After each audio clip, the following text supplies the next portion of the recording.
kwa kiwango cha lami mwaka ujao wa fedha. Serikali imetenga shilingi milioni 641 kwa ajili ya ruzuku ya majiko banifu 10,300 kwa wilaya 6 za mkoa wa Tabora. Na katika habari za kimataifa, bunge la Kenya limepitisha kuidhinishwa kwa mkataba wa ulinzi kati ya nchi hiyo na Ufaransa uliosainiwa Oktoba mwaka jana. Habari kamili. Wakala wa barabara za vijijini na mijini TARURA Tanzania katika halmashauri ya manispaa ya Tabora imesema barabara ya Kwihala inayounganisha eneo la Mlimani City na mkoani kata ya Ng'ambo itajengwa kwa kiwango cha lami mwaka ujao wa fedha 2026-2027. Mwandishi wetu Christian Edward ana undani wa taarifa hii.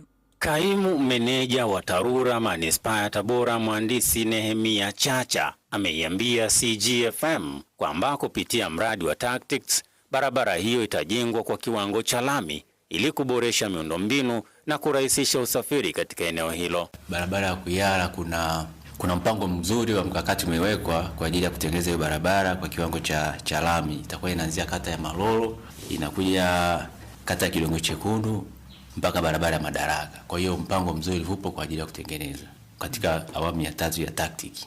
Kwa utaratibu nafikiri itakuwa ni mwaka wa fedha unaoanza 26-27. Japo taratibu zingine zishaanza. Na sio hiyo, tuzipo na zingine zitakazotengenezwa kupitia mradi wa uboreshaji wa miji na majiji ambayo inaitwa TACTICS. Ameeleza kuwa ujenzi wa barabara hiyo unatarajiwa kuunganisha kata za Ng'ambo, Chemchem na Malolo, hatua ambayo itachochea maendeleo ya kiuchumi na kijamii kwa wakazi wa maeneo husika na kuwataka wananchi kuwa na subira wakati serikali ikiendelea na mipango na taratibu za utekelezaji wa mradi huo. Malengo ni kuifungua Malolo na Ng'ambo mpaka Chemchem, kwa sababu hiyo barabara itagusa kata 3. Itaanzia kata ya Malolo, itakuja kata ya Kidongo Chekundu na Ng'ambo pale fulani, lakini itaishia Chemchem. Kwa hiyo barabara itakuwa ni kubwa sana. Hasa inapita kwenye maeneo ya nguzo za TANESCO, kuna maeneo majaruba pale yanaonekana kama majaruba, lakini ile barabara tumejaribu kuangalia umuhimu wa ile barabara, itawasaidia wananchi wengi wale ambao wanataka kwenda maeneo ya Urambo au kwenda Tumbi, badala ya kuzunguka mjini wanaweza ikawa ni shortcut kwa wao kupita kwenda maeneo hayo. Kwa upande wake mwenyekiti wa mtaa wa Kizigo Grayson Kahoro ameiomba TARURA kuharakisha utekelezaji wa ahadi hiyo, akieleza kuwa kumekuwa na ahadi za mara kwa mara bila utekelezaji wa vitendo. Kwa niaba ya wananchi wa mtaa wa Kizigo, kwanza mimi nipokee furaha, lakini pia niombe mamlaka inayohusika ya TARURA kwamba hiki wanachokizungumza kiweze kutimilika, kwa sababu mara nyingi wanaweza kazungumza lakini kaishia kuzungumza. Basi waweze kukitimiza ili wananchi wa mtaa wa Kizigo, lakini hata kata ya Kidongo Chekundu nao waweze kunufaika, kwa sababu barabara ile ni ya kimkakati ambayo inaweza ikawasaidia wananchi kuingiza kipato. Awali wananchi wa maeneo hayo walilalamikia ubovu wa barabara hiyo, wakisema hali yake imekuwa kikwazo kwa shughuli zao za kiuchumi, hasa katika usafirishaji wa bidhaa na huduma. Wakati wa masika ndo hapapitiki, wanafunzi waendi shule, ni kama unavyoona inavyochimbuka. Tukipata wagonjwa kama si bodaboda tunasumbuka sana kuwafikisha hospitali. Mama mwingine kidogo ajifungulie pale kidogo hapo chini pale, bila juhudi ya kukwepa mabonde na nini na kumuwaisha hospitali, kwa anajifungulia hapa barabarani. Sasa imefika mahali pikipiki watu wanapaki, ilikuwa anatumia bajaji na bajaji sasa hivi nazo hazipiki. Kwa tunahitaji kwa kweli msaada, ni kama vile tuko sijui tuna kisiwani jangwani. Hali kutokea mgonjwa hapa ama mjamzito kumfikisha hospitali ni kazi. Ujenzi wa barabara ya Kwihala inayounganisha eneo la Mlimani City na mkoani kwa kiwango cha lami unatarajiwa kuwa suluhisho la changamoto hizo na kuinua uchumi kwa wakazi wa halmashauri ya manispaa ya Tabora. Christian Edward, CGFM. Baadhi ya wananchi wa mtaa wa Kazima kata Isevya katika halmashauri ya manispaa ya Tabora wamesema hali ya usalama kwa sasa katika mtaa huo sio nzuri licha ya juhudi mbalimbali za viongozi zinazoendelea.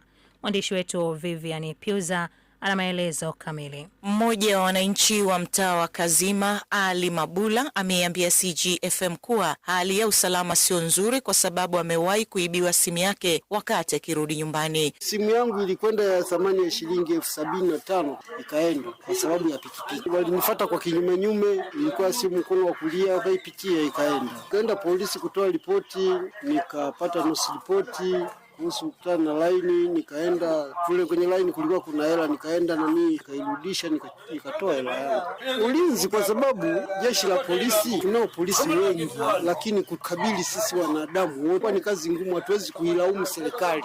Kwa upande wake mkazi mwingine Ismail Idi amebainisha kuwa hali ya usalama bado ni tatizo, kwani ukiacha dirisha wazi, wezi wanapita na kuchukua vitu vilivyopo ndani, hivyo ulinzi shirikishi unahitajika. Hali bado uwezi ukalala swala ile kalisha kwa wazi pale kwa joto, watapekenywa mpaka wataingiza ndoano. Swala la wizi bado Tabora tunalo. Tujikinga namna gani hivyo basi, nikikuta swala hili langu nijiokoe mimi mwenyewe. Hamna jinsi, sababu kichocho polisi kile pale, utapiga simu polisi. Mwizi kakubana huko. Uwepo bwana mwaka juzi huyo. Alinyang'anya simu mkononi, anakwenda nyumbani anasikiza simu kaweka sikioni. Pikipiki tu kuja yeye anajua anapisha pembeni hivi. Yeye anasogea na yeye kamsogelea pembeni kapiga hodi. Yeye anashtuka tena hivi, tayari simu imeondoka. Mtu anaondoka na simu. Huyo basi sio mtu ambaye yuko mbali. Mwaka juzi. Naye Mohamed Ramadhani amesema kwa sasa hali ya ulinzi na usalama sio mbaya ikilinganishwa na hapo zamani ambapo wezi walikuwa wakisumbua wananchi. Ulinzi na usalama kwa kweli tunashukuru, si mbaya sana, japokuwa vitu kama hivyo haviwezi vikaisha vyote kwa mara moja, lakini na nafuu. Mwanzo Tabora ilikuwa mbaya, ilikuwa na matukio mengi. Sasa hivi kwa kweli kidogo kuna nafuu, japokuwa yapo lakini kuna nafuu kubwa. Ni kutoa elimu kwa vijana, na sio vijana tu, hata kwa watu wazima, sababu sasa hivi mambo mengi yameelekezwa kwa vijana tu na wanawake, lakini watu wazima wanawake. Akizungumzia changamoto ya ulinzi na usalama katika mtaa wa Kazima, mwenyekiti wa serikali ya mtaa wa Kazima Mohamed Amani amesema kwa sasa hali ya ulinzi na usalama katika mtaa wake ni nzuri tofauti na awali. Kweli nyuma ilikuwa hali ni mbaya, ilikuwa inatisha, lakini sasa hivi kweli hali ni nzuri, inaenda vizuri sana. Tunashirikiana na jeshi la polisi vizuri sana. Kwa jeshi la polisi, yani piga simu au kielekeza simu yangu na nini mara moja wamefika. Mimi na wasifu sasa hivi kweli polisi wanatusaidia sana. Kidogo hata zile karaa za ukitaja sehemu gani hawakusemi kama nani amezungumza. Kidogo polisi wamekuwa na nidhamu ya hali ya juu. Kwa hiyo mimi nimefurahia polisi waongeze bidii na sisi tuongeze bidii, tushirikiane kwenye hili. Mwenyekiti huyo amekiri kuwa hali ya ulinzi na usalama katika eneo lake haijaimarika kwa asilimia zote na kuwataka wananchi wa eneo lake kuendelea kuchukua hatua za kukabiliana na changamoto hiyo. Unajua mimi nikwambie ukweli, wizi uliumbwa na Mwenyezi Mungu. Kumaliza kabisa ni kazi ngumu. Sio jitahidi kufanya usiwe na madhara. Na sasa hivi hauna madhara. Na ambao wanaibiwa nadhani barabarani. Kwa sababu barabarani kumlinda mtu barabarani anapita na chombo ni kazi ngumu kweli. Sisi tunajaribu umuhimu mwetu kwenye majumba yetu, majirani zetu, ndugu zetu, wakazi wenzetu, maana sio kazi wangu, mimi kazi wenzangu. Wote ni kulindana, kazi ngumu, lakini tunajitahidi kadiri ya uwezo wetu. Sasa hivi nafuu sana. Nafuu ni hali ya juu. Wananchi wametakiwa kuendelea kushirikiana na viongozi wa serikali ya mtaa wa Kazima kata Isevya katika kukabiliana na wezi na wadokozi. Vivian Piuza, CGFM.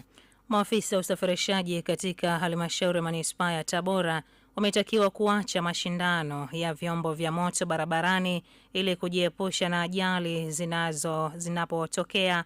Na taarifa kamili mwandishi wetu Florentina Nyambuka. Rai hiyo imetolewa na polisi kata ya Kitete, halmashauri ya manispaa Tabora, mkaguzi wa polisi Leonard Goha, wakati akizungumza na baadhi ya maafisa usafirishaji katika mkutano wa hadhara wa serikali ya mtaa wa National ya zamani. Mnafanya mashindano ni hatari sana. Kwa sababu ukiangalia hivi karibuni kuna bodaboda hapa walikuwa wanashindana hii barabara ya kwenda Dar. Bahati mbaya akaja akakosea nini kwa sababu yuko spidi. Sasa mbele sio anakata upepo. Amekuja kuinuka gari lipo karibu. Akawa ameingia nyuma ya gari. Wote kwa hiyo wawili wamefariki. Uangalie sasa, yani walikuwa wanategemewa na watu wangapi? Mepoteza ndani ya familia walikuwa wanategemewa, ndani ya mtaa walikuwa wanategemewa, ndani ya taifa tulikuwa tunawategemea. Sasa hivi hatupo nao. Goha amesema wapo maafisa usafirishaji wengine ambao wanajihusisha na mashindano barabarani wakati wa usiku kwa kuwekeana dau la shilingi 5,000. Usiku siku moja napata taarifa hii barabara ya Machinjioni wanashindana saa 5. Bahati nzuri ikawaisha doria kufika kule wakatawanyika. Ujiulize, kwa nini wewe ni mtu mzima umeshapewa chombo? Kwa nini usitumie kwa manufaa ya kiuchumi? Unaanza kushindania sio shilingi 5,000 mnawekeana. Hiyo 5,000 itakufikisha wapi? Pengine usiipate hapo au ukaipata una majeraha tayari. Hebu turekebishe kwa kipindi hichi hapa na muendelezo. Tutoe elimu kwa wenzetu, au ukishaona mwenzenu yuko tofauti, hebu nipe taarifa. Bora tufate sheria. Sasa hivi mnafanya biashara ya afisa usafirishaji kwa raha kabisa, hamna mbuguza yote. Kwa upande wake Mrisho Masudi ambaye ni afisa usafirishaji mkazi wa mtaa wa Uledi halmashauri ya manispaa ya Tabora amesema yeye hajawahi kujihusisha na tabia hiyo kwa sababu anaamini inaweza kusababisha ajali. Vijana kukimbizana ovyo ovyo barabarani, aidha wale wanaolala au kwa mashindano. Kiukweli jambo halifai hata kidogo, kwa sababu wanaichafua tasnia hii. Sisi ni maafisa usafirishaji, isitafsiriwe kwa ubaya kwa maana ya watu wanaokimbizana ovyo ovyo. Mimi naomba niwaambie tu vijana wenzangu, swala la kukimbizana aidha iwe kwa mtu anatoa pesa kwa kushindania pesa, au unaona wengine wanashindana kwa ajili ya heshima kwamba pikipiki yangu inakimbia zaidi. Hii naona ni swala ambalo halifai hata kidogo. Hii ni kazi kama kazi zingine. Mimi binafsi nakemea na naomba vijana wenzangu tuheshimu kazi ya bodaboda. Naye afisa usafirishaji mwingine Saidi Jumbe amesema wanaojihusisha na vitendo hivyo wengi wao hawajitambui. Maafisa usafirishaji wenzangu ambao wanakimbiza vyombo vya moto ovyo, yani wanafanya mashindano. Kwanza mimi nahisi hata ukifanya tathmini, wengi ambao wanafanya hivyo nahisi ni vijana ambao wako chini ya umri wa miaka 20. Yani mtu anayejitambua hawezi kufanya hivyo. Lakini pia mimi nahisi na kukosa majukumu. Wengi wao, yani tuseme wengi wao hawana majukumu, lakini kuna wengine wana majukumu. Kwa hiyo unakuta wanapofanya mashindano yale kuna hela wanawekeana pale. Serikali imeweka mazingira wezeshi kwa maafisa usafirishaji kwa kuwapatia mikopo yenye riba nafuu na kuwawezesha kutekeleza majukumu yao bila bugudha na sio kutumia vyombo vyao vya moto kuhatarisha maisha yao na ya watu wengine barabarani. Florentina Nyambuka, CGFM. Unaendelea kusikiliza taarifa ya habari kutoka CGFM Radio, na sasa ni wasaa wa biashara na uchumi. Serikali imetenga shilingi milioni 641 kwa ajili ya ruzuku ya majiko banifu 10,300 kwa wilaya 6 za mkoa wa Tabora. Taarifa ya mwandishi wetu Emily Kasapa inasomwa hapa studio na Huseni Mshenga. Akizungumza wakati wa kutambulisha mradi wa majiko banifu katika ofisi za mkuu wa mkoa wa Tabora, Mhandisi Ramadhani Mganga kutoka wakala wa nishati vijijini, ambaye pia ni msimamizi wa mradi kwa mkoa wa Tabora, amesema wilaya 6 kati ya 7 za mkoa wa Tabora zitapata majiko banifu 1717, lengo likiwa ni kutimiza azma ya serikali ya matumizi safi ya nishati ya kupikia. Lengo ni kutekeleza mkakati wa nishati safi ya kupikia na kutekeleza maagizo ya Mheshimiwa Rais wa Jamhuri ya Muungano wa Tanzania, yale ambayo yalitolewa ya kuhakikisha kwamba 80% ya Watanzania wanatumia nishati safi ya kupikia ifikapo 2034. Na lengo la mradi huu ni kuhakikisha kwamba wananchi wanapunguza sasa ule ukataji wa miti, lakini vile vile wanaendelea kutunza mazingira yao, wanaendelea kutunza mazingira. Kwa upande wake, kaimu katibu tawala mkoa wa Tabora Amos Hakim amesema mkoa utahakikisha walengwa wanapata majiko hayo banifu, hasa wale wasioweza kununua majiko hayo kwa shilingi 62,000. Kama mkoa tumeupokea kwa mikono miwili kwa kumshukuru Rais wa Jamhuri ya Muungano wa Tanzania kuhakikisha hili pia linafanikiwa. Yote haya yanafanyika kuhakikisha tunafikia lile lengo la serikali kuhakikisha wananchi wa Jamhuri ya Muungano wa Tanzania wanatumia nishati safi. Sisi tunashukuru sana na tutahakikisha tunasimamia kwa dhati kabisa kwamba wale wanufaika waliokusudiwa ndio wanaopata hii huduma, badala ya kupata ambao wanaweza wakanunua kwa gharama ile nyingine ambayo sio kusudi la serikali. Naye John Mtui ambaye ni meneja wa kampuni iliyopewa tenda ya kusambaza majiko hayo kwa kushirikiana na serikali amesema mradi huo utapunguza kwa kiasi kikubwa matumizi ya ukataji miti kwa ajili ya mkaa na hivyo kutunza mazingira. Tukisema kama mkoa wa Tabora, target yake au niseme kwa mwezi walikuwa wanatumia tani 10,000 kukata miti ili wananchi waweze kupika. Utaona kwamba wakitumia majiko haya katika ile tani 10,000, badala ya kila mwezi kukata tani 10,000, kuna miezi miwili itaruka, kwa sababu ile tani 10,000 inaweza kusogeza miezi mitatu. Kwa maana imequalify kuingia katika mradi wa Clean Cooking. Katika majiko banifu 10,300 yatakayotolewa kwa wilaya za mkoa wa Tabora isipokuwa halmashauri ya manispaa ya Tabora, mwananchi atachangia 20%, wakati 80% atalipiwa na serikali. Hussein Mshenga, CGFM. Zifuatazo ni habari za kimataifa. Kwa habari za kimataifa tujiunge na mwandishi wetu Isaac Justin. Tuanzie nchini Kenya ambapo bunge la Kenya limepitisha kuidhinishwa kwa mkataba wa ulinzi kati ya nchi hiyo na Ufaransa uliosainiwa Oktoba mwaka jana.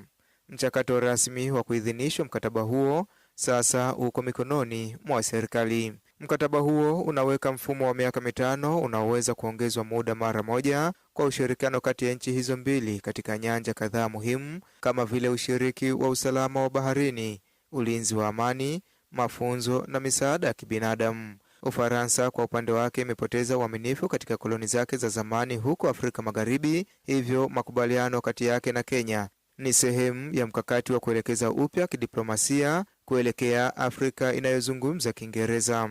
Kenya ni mshirika wa kimataifa na iko kwenye lango la pembe ya Afrika na imepakana na bahari ya Hindi. Bunge la Kenya jana pia limeidhinisha makubaliano ya ulinzi na nchi nyingine 4 ambazo ni Jamhuri ya Czech, China, Ethiopia na Zimbabwe. Tuelekee Mashariki ya Kati ambapo Waziri Mkuu wa Israel Benjamin Netanyahu amesema hakuna makubaliano ya kusitisha mapigano nchini Lebanoni. Katika hotuba yake, Netanyahu amesema jeshi la Israel litaendelea kushambulia kundi la Hezbollah kwa nguvu zote hadi usalama wa nchi hiyo urejeshwe. Kufuatia mbinu za mara kwa mara za serikali ya Lebanon kufungua mazungumzo ya amani nasi, jana nimeagiza baraza la mawaziri kuanza mazungumzo ya moja kwa moja na Lebanon ili kufikia malengo mawili. Kwanza, kupokonywa silaha kwa Hezbollah, na pili, makubaliano ya kihistoria ya amani endelevu kati ya Israel na Lebanon. Hatua hiyo inafuatia mashambulizi makubwa ya Israel kusini mwa Lebanoni yaliyosababisha vifo vya mamia ya watu na kuzua ukosoaji mkubwa kutoka kwa jumuiya ya kimataifa kuhusu mpango wa kusitisha mapigano kati ya Marekani, Israel na Irani. Jeshi la Israel pia limesema linaendelea na mashambulizi dhidi ya maeneo ya kurushia makombora ya Hezbollah, huku likiwaonya wakazi wa kusini mwa Beirut kuondoka kutokana na hatari ya mashambulizi zaidi. Wakati huo huo, Marekani na Israel zimekanusha taarifa kwamba usitishaji wa mapigano kati ya Irani na pande hizo unajumuisha pia mapigano nchini Lebanoni. Na hatimaye ni taarifa kutoka Ufaransa. Shirika la ushirikiano wa kiuchumi na maendeleo OECD limesema misaada ya maendeleo ilipungua kwa kiwango cha kihistoria kwa 23% mwaka uliopita. Shirika hilo lenye makao yake makuu mjini Paris nchini Ufaransa limesema takwimu zake za awali zilionyesha misaada rasmi ya maendeleo na nchi wanachama wa kamati yake ya misaada wa maendeleo ilifikia dola za Kimarekani bilioni 174 na milioni 300 mwaka jana, ikiwa imeshuka kwa mwaka wa pili mfululizo. Kwa upande wake, shirika lisilo la kiserikali la kupambana na umaskini Oxfam la Uingereza limekosoa kupunguzwa huko, likitaja jukumu muhimu la misaada hiyo katika kupambana na magonjwa kama vile virusi vya ukimwi na malaria. Kiongozi wa fedha za maendeleo wa Oxfam, Didier Jacobs, amesema taasisi ya afya duniani ya Barcelona ilikadiria kwamba kupunguzwa kwa misaada duniani kwa kiwango hicho kutawaua mamia ya maelfu ya watu. Amezitaka serikali kurejesha bajeti zao za misaada na kuimarisha mfumo wa utoaji wa misaada ya kibinadamu wa kimataifa unaokabiliwa na mgogoro wake mkubwa zaidi katika miongo kadhaa. Isaac Justin, CGFM. Kabla ya kumaliza taarifa ya habari, sikiliza tena muhtasari wake.